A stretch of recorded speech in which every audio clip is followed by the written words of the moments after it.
welcome to day 4 in my little pocket page marathon. Is this day 4? Yep, it is.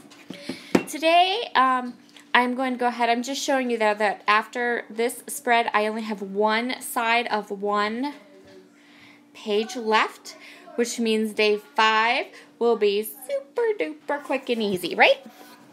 Okay, so today I'm going to be using my click kit. This is the cornucopia kit from November. I have not received my December kits yet, sadly, and really hoping the postman comes with them though. So now I am going to create a shaker pocket in this one spot, and I want to fill it with these little sequin mix. This is one of the new sequin mixes from Spiegelmom Scraps. It's called Baby Butterfly. I think it's super duper cute.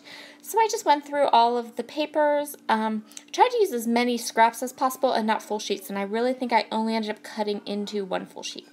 So that worked out really well. This paper is a Maggie Holmes paper.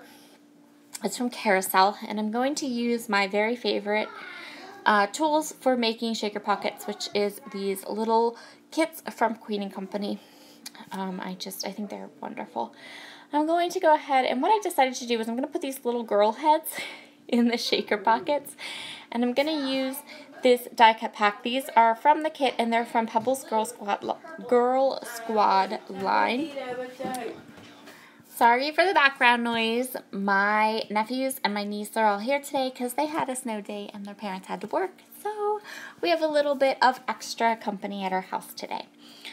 So I'm just going to put down this die cut. I'm going to fill the shaker pocket with those two little girls' heads and the baby butterfly sequins, and then I'm going to put the top on.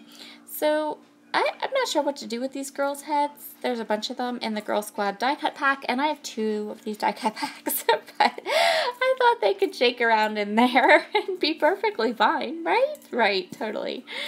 So I have that little shaker pocket there now, and that's just going to be a pocket in my card. I'm going to trim it up a little bit because no matter how carefully I do this, there's always some overhanging of the little acetate parts, which is totally fine. It snips right off with a pair of scissors. So you're going to see me kind of fit it into the pocket here, and it did fit.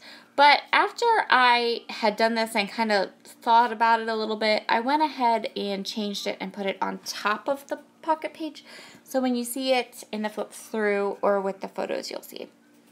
So the rest of these cards, I went so super duper simple with these cards. Every card pretty much got the same thing, which was one of these enamel hearts and some sequins. I really didn't do a lot. I loved these papers. I decided just to let the papers and the photos shine, and I just really did not do a lot to any of these cards. I kept them super duper simple. I also used some of these borders. This is from one of the Bella Boulevard papers that were in the cornucopia kit, and I just went ahead and trimmed down some of these fun borders. And I think I'm checking my phone right now, which is crazy. Why didn't I delete this out of here? Blah. And I'm going to use these borders just around the cards. Very simply, I just cut them down. I love this floral border. I thought it was beautiful and gorgeous. And I really, really wanted to be able to use it on these photos.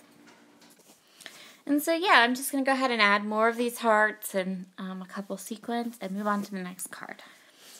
So, for the card that's coming up here, my niece is asleep, and I decided that what I really wanted to do was to add one of these foam words to this card. So I'm going to put the photo down, and I added that teal colored border piece to the top too. And I'm going to flick through the die cuts because I actually was thinking that I would try to find a small one. But the die cuts in this pack are kind of big, you know, unless you want donuts.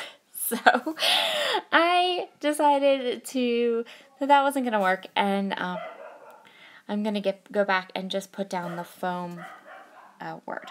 So I have this word dream, and I'm going to put it at the bottom underneath her little photo, and that'll finish up this card. Again, I'm just going to add more of these enamel dots, or not enamel dots, enamel hearts.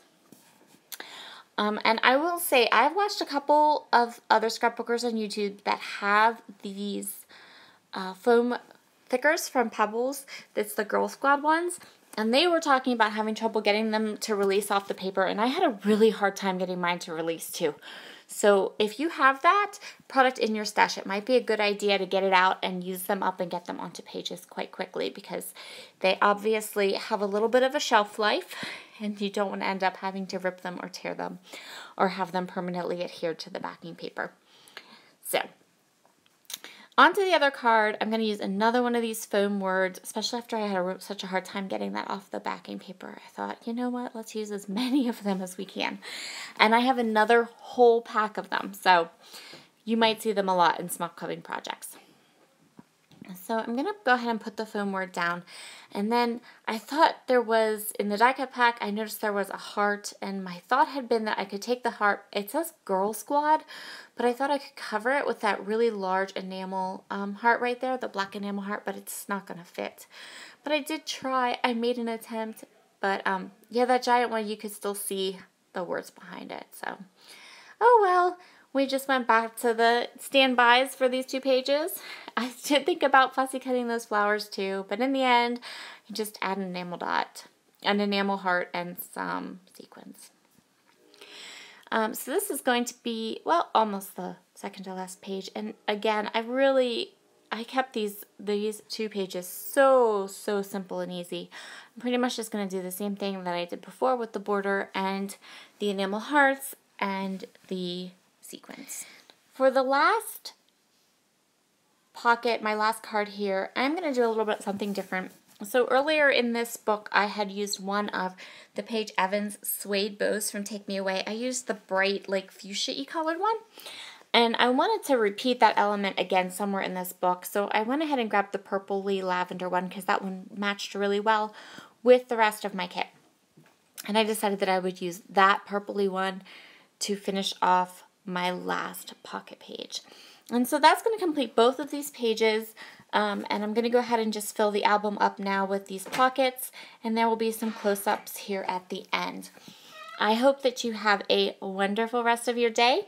Be ready tomorrow for just a quick 1-page process video, and we will see you again soon. Bye!